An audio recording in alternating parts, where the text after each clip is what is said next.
So attest హెచ్4 ఇవాళ ఇప్పుడు మనం మేలో ఉన్నాం. నెక్స్ట్ ఎన్ని మంత్స్ వరకు మీరు ప్రిడిక్షన్ చేయగలుగుతారు? యాక్యురసీ ఎంత ఉంటుంది?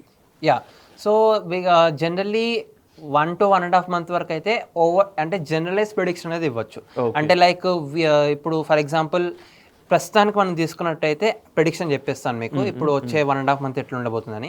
So right now we are having thunderstorms. అంటే మనకి సెకండ్ థర్డ్ వీక్స్లో ఎట్లా అంటే కొంచెం ఎండ నార్మల్గా ఉంది, హ్యూమిడిటీ ఎక్కువగా ఉంది of course, but thunder storms అనేవి మనకి రెగ్యులర్గా మనం చూస్తుంటాం. వచ్చే రోజుల్లో ఇంకా అంటే like May third week and fourth వీక్లో ఇంకా ఎక్కువ మనకు థండర్ స్టార్మ్స్ అనేవి ఉండే ఛాన్సెస్ ఉన్నాయి. అండ్ మనకి సమ్మర్ అనుకుంటాం కానీ సమ్మర్ అనేది ఆల్మోస్ట్ ఎండ్ అయిపోయే సిచ్యువేషన్లో ఉన్నాం ఇప్పుడు మనం. So it's record breaking. అంటే లైక్ జనరలీ సమ్మర్ అనేది జూన్ ఫస్ట్ వీక్ లేదా సెకండ్ వీక్లో ఎండ్ అవుతుంది, కానీ ఈసారి చాలా తొందరగా మనకి సమ్మర్ అనేది ఎండ్ అయ్యే ఛాన్స్ ఉంది. అండ్ మనకి చాలా తొందరగా ఎక్కువ మోతాదులో వర్షాలు అనేవి ఉండే ఛాన్సెస్ ఉన్నాయి May third week and fourth week. And ఈసారి ఋతుపవనాలు కూడా మే ఫోర్త్ వీక్కి వచ్చేసే ఛాన్స్ ఉన్నాయి Telangana రీజన్కి.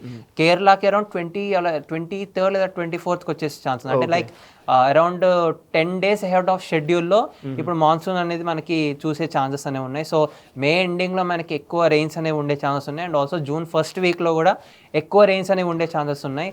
So this the main thing that we have to understand. And జూన్లో third week and fourth week కొద్దిగా తక్కువ ఉండొచ్చు వర్షాలు, but June first and second week, May third and fourth weeks, ఈ 4 వారాలు మాత్రం చాలా ఎక్కువగా వర్షాలు అనేది ఉంటాయి.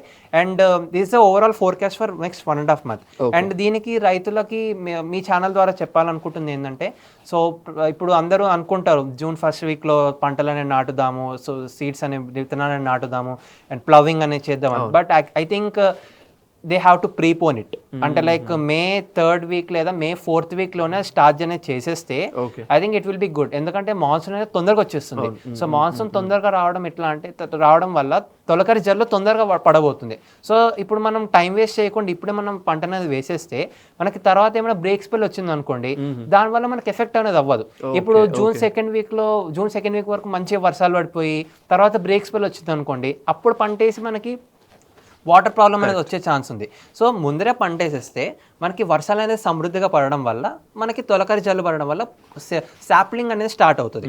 So that will be better thing. అంతేగాని ఇప్పుడు మనకి ఇంకా రెగ్యులర్గా వేసే టైంకి జూన్ సెకండ్ వీక్లో వేసుకుందాంలే అనుకుంటే I think it will be problematic for farmers. So May ఎండింగ్లోనే వేసుకుంటే ఈసారి తొందరగా మాన్సూన్ వస్తుంది కాబట్టి రికార్డ్ బ్రేకింగ్ తొందరగా వస్తుంది కాబట్టి I think it will be better for farmers if they so the crop very early this time.